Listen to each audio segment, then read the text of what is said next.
Good morning, Knicks Nation. Today is Thursday. It is the 9th day of November 2023. I hope you're safe and healthy today. As we're getting close to the end of the week, I hope you're safe and healthy, your family's safe and healthy, and that the needs of you and your family in terms of food, shelter, clothing, as well as health are being met today. Blessings upon those that work in the healthcare field who, along with the first responders, are every day risking their lives often to save lives. Blessings upon those that pick up garbage to keep our places clean, and those that make deliveries for our convenience. Double blessing upon the men and women that are out here trying to help rescue, deliver, and recover the teenagers and children that are the victims of child molestation and pedophilia, the victims of pornography and child pornography, prostitution and child prostitution, human trafficking and sex slavery. Double curses on perpetrators of these things, double curses on those who profit from these things, and double curses on the perverts that create this industry.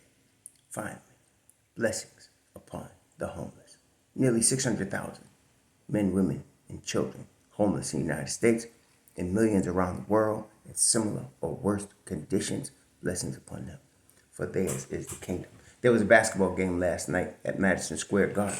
The New York Knicks hosted the San Antonio Spurs and Victor Wembanyama, and everybody is raving about, who's one of the great talents coming that we haven't seen in a long time in terms of the level of skill and size and speed and agility that we see in this young man.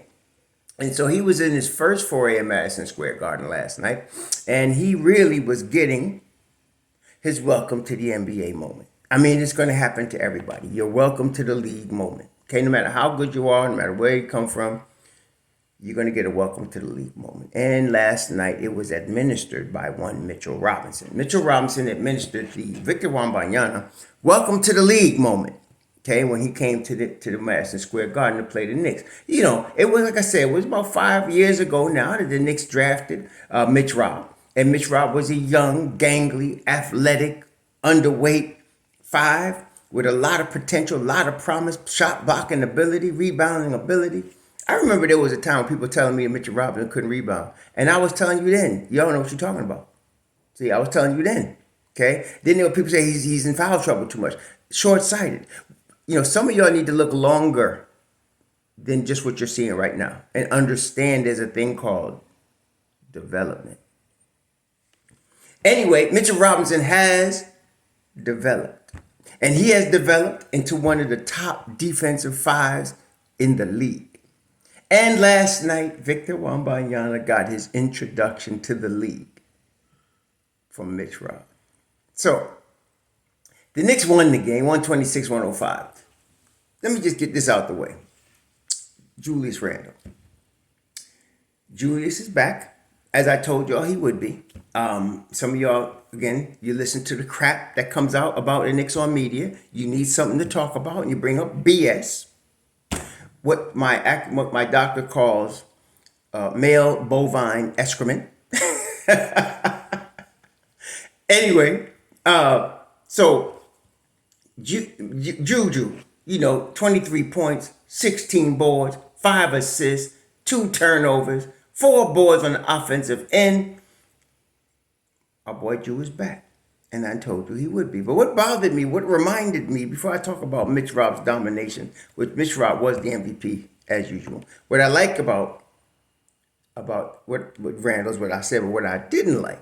Randall has a habit. And this is the thing. And I've learned from studying him, from being on the New York Knicks. I've been studying him more closely since he's been a Knick. Since Steve Mills and Perry went out there and signed him. I was studying him. I wasn't happy with that signing because at the time there was no defense and he was a turnover waiting to happen. He has matured. I didn't think he had the will to develop and mature. He has. And one of the things about him that I think people overlook. See, you can be intelligent in terms of basketball and understand it. It's different from actually playing the game. And what I mean is Julius is an intelligent basketball player. He knows the game. But it's different when he goes out there and he faces double teams and he faces defenses that surprise him with a guy coming and he can't see it coming. See, back in his initial years with the Knicks, they would catch him from behind a lot. If you remember, he would turn his back looking one way and then they'd steal the ball from the other side, especially when he started dribbling too much. Still happens once in a while, but nowhere near what it used to happen. But one of the things is he's so intense and gets so uptight, he tries to relax. Okay, he's trying his best to relax. That's what I figured out after all these years. And so that's why he's got the guy on the side, he's chanting or whatever he's doing before the game. What he's trying to do is he's trying to relax. Because if he gets flustered, as you all, and I know, he can get flustered, somebody can get in his head and that's it, he's out the game. He's really not there. Or he's a negative influence. So in trying to relax, he gets what looks like to be lackadaisical sometimes. I mean, you saw one play where he got the over and back call because he was really, jogging, sauntering up the court. But he was really, it's not that he's lazy. He's either one or two things. He's trying to relax, which is usually the case, or he's saving his energy. And he usually saves it for the offensive end when he does that. When he's not saving his energy and he's playing both ends, you saw what you saw last night. And that's what we're going to see now because he's at the height of his career and he's learned these things. But what also comes out is when the Knicks have a big lead, he starts to let go. He starts to relax. He starts to relax on defense. He starts to relax and people start scoring on him. Okay, and he's not worried about it because we got the big lead, and then all of a sudden the big lead gets shrinks. The Knicks were up by 30. Okay, I was mad because I wanted them to hold San Antonio under 100, and I wanted them to hold them under 90. Going into the fourth quarter, they only had like 72 points. I wanted them to hold them under 90. But see, Julius started relaxing, and then it kind of fell apart. That was my only criticism. And again, it's because he just wants to be relax. I get it, but when you got a big lead, I think all of us understand, including him, you got to put the kibosh on these guys. Like you got to stomp them out like a bug. Like you don't give them no break. Don't relax on them. That's Tibbs, okay? And this is where Tibbs and Randall, this is one of Tibbs' beefs, if he has any with Randall. It's that. Okay, and you could see it last night.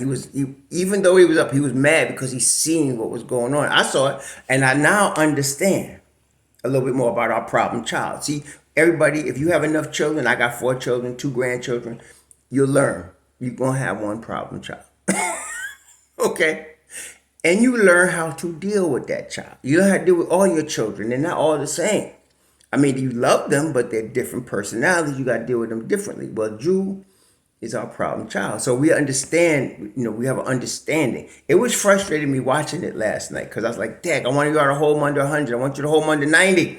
And because that helps, our ferocious defense. But anyway, we won the ball game, so I was happy. But that's what I wanted to say about Julius. Also, before I go, I want you to, about the other stuff. Notice this. This was a typical Knicks win.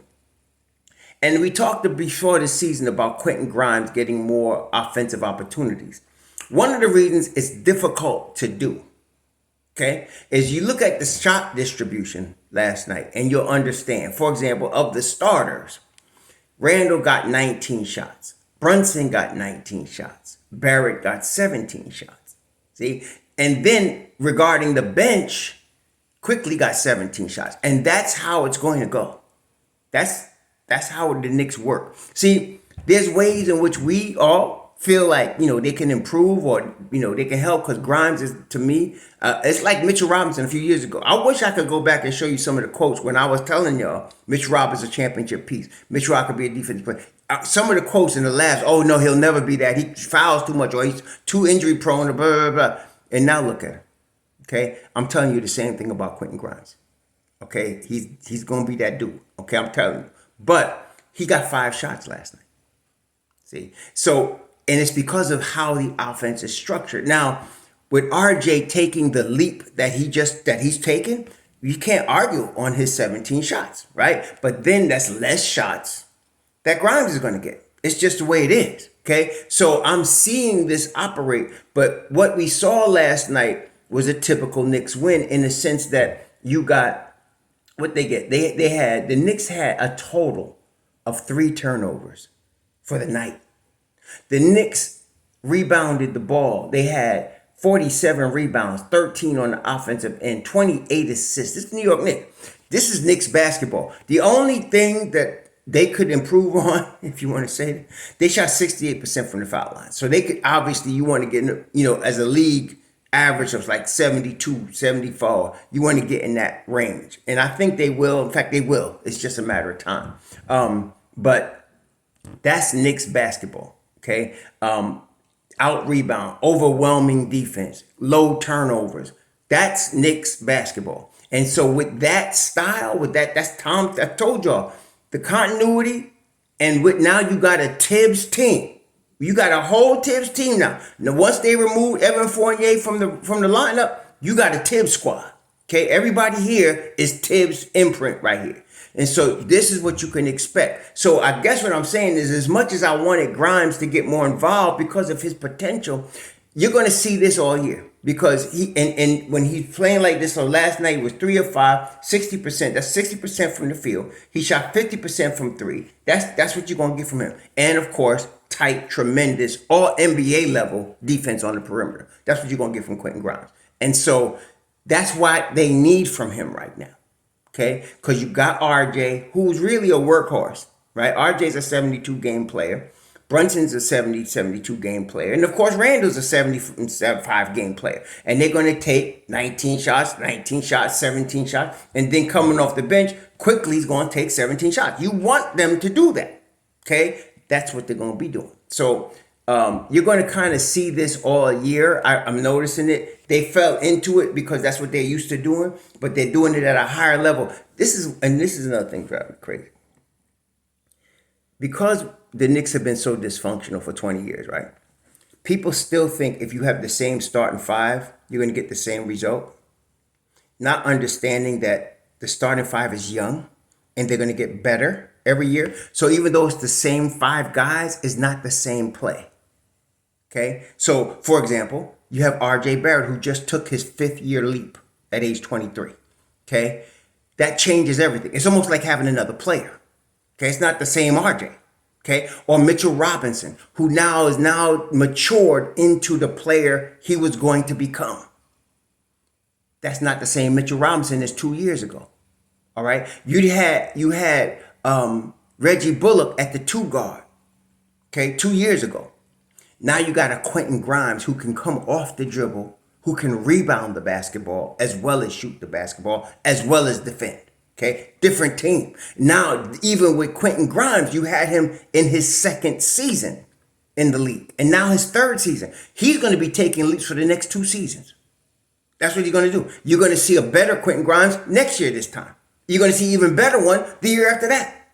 Okay, that means continuity means your team knows each other. And at the same time, they're growing and developing. So all of this the same 5 guys, please try to think. Some people, I tell one guy, I said, look, man, type less, because the more you type, the stupider you sound. Okay? Type less. You know, when you type few words, you sound at least like you have some semblance of intelligence. But come on. So it's the same 5 guys. Why are they different? Because they're all getting better. None of them have reached their peak yet. The only guy at his peak is Randall. That's it. And Brunson. Randall and Brunson are at their peak right now. That's it. The rest of those 3 guys are getting better. Okay? You're just seeing the tip of what they're going to be. All right? And then, of course, you still got guys like Quickly, who's still getting better. Okay? And I don't know what they're going to do with him at the end of the season, but right now I ain't thinking about that. I'm going to keep him. If you can, okay? I mean, daggone. So that's what you're going to see. You're going to see those 4 guys get the majority of the shots all year long. And then you'll see every once in a while a Dante DiVincenzo. Like last night, he was off in his shooting. But you're going to see games where he gets hot and he's going to get 15 shots and he's going to knock down 25, 30. But it's not going to be the usual. Grimes is going to hit. He's already done it. You're going to see a game where he hits 5 threes, 6 threes in a game. But it's not going to be the norm because the shots are going to go to those 4 guys most of the time. Okay, and that's good. That's really good. We got 4 real legit offensive threats. We got a defensive team. This is good. Now, back to Mitchell Robinson. So Mitchell Robinson was plus 30 last night. He only had 8 points, but he had 12 rebounds, 5 on the offensive end. And somebody was trying to say offensive rebounds are not always good. No, offensive rebounds, listen, 100% of the time in the NBA, heavy offensive rebounds is always good. There is no bad with offensive rebounds. It's 100% pure good all the time. Because when you're getting offensive boards, you're getting opportunities. The more opportunities you give an NBA team to score, the higher likelihood they're going to score. Offensive rebound provides you opportunities. You could be shooting the ball horribly, but if you're getting, and the Knicks have done this, if you're getting offensive rebounds, you're getting more shots. So, for example, if you get a team that takes 80 shots, okay, they take 80 shots and they hit 50% of them, they hit 40 shots, right? But if you get a team that takes 100 shots, 120 shots, and they only hit 30% of them, you still getting 36 shots in. You know what I'm saying? So you get more opportunities with offensive rebound. That's the most important stat of the rebounding stat. One of the most important stats of all stats is offensive rebounding stats. Mitchrob is leading the NBA in offensive rebounds. Okay, last night again, dominant. Victor Wembanyama is a young boy. You know, like I said, this was his welcome to the NBA moment. Okay, he got his lunch money took from him yesterday. He did. He got his lunch money took. Mr. Ross said, "Give me your lunch money and get out of here. Beat it, beat it." You could do that to him now. Okay, you could do it to him now. Victor Wembanyama is going to be that problem. I'm just saying the only issue he has is the lightness in the behind. That's the only issue he got. If he could play 70 games, even 65 games a year, San Antonio is going to be something else, man, because they got a nice young nucleus. I mean, really, it's Wembanyama, Sohan, and they got a couple of other people. Devin Vassell. Devin Vassell only played 12 minutes last night. And y'all know I loved Devin Vassell coming out of Florida State that year.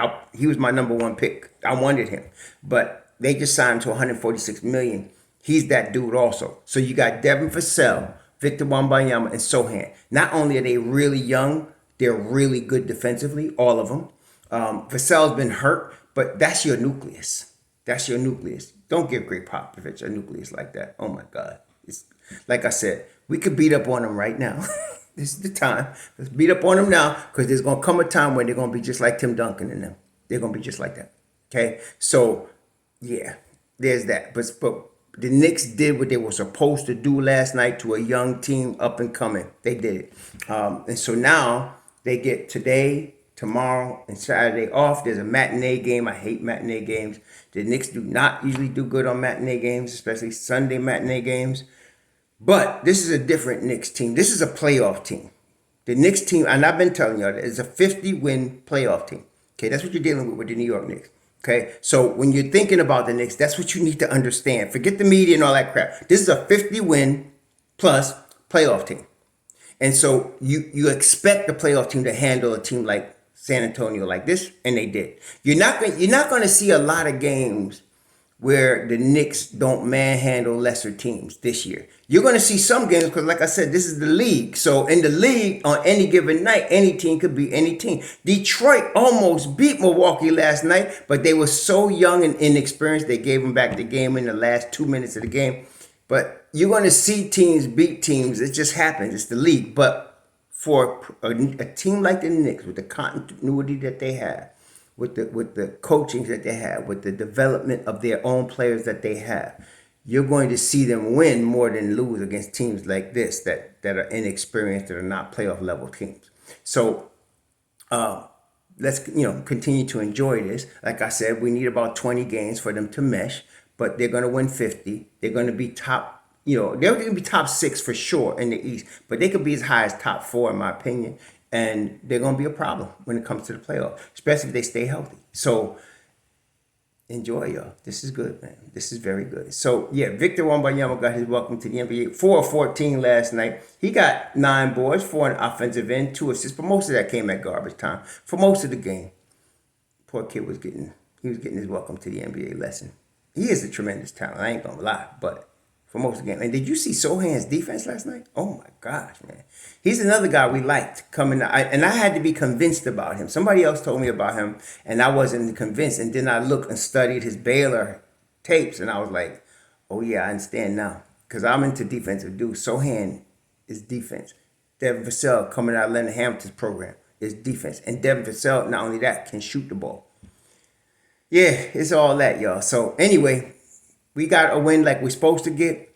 We're going to move on. They get these rest days, and then they got Charlotte for a matinee game on Sunday. We'll be doing our Sunday pod after the game. I don't like to do that, but it's gonna come after that game. So that's the way it is on Sunday, this coming Sunday. But anyway, y'all enjoy your Thursday.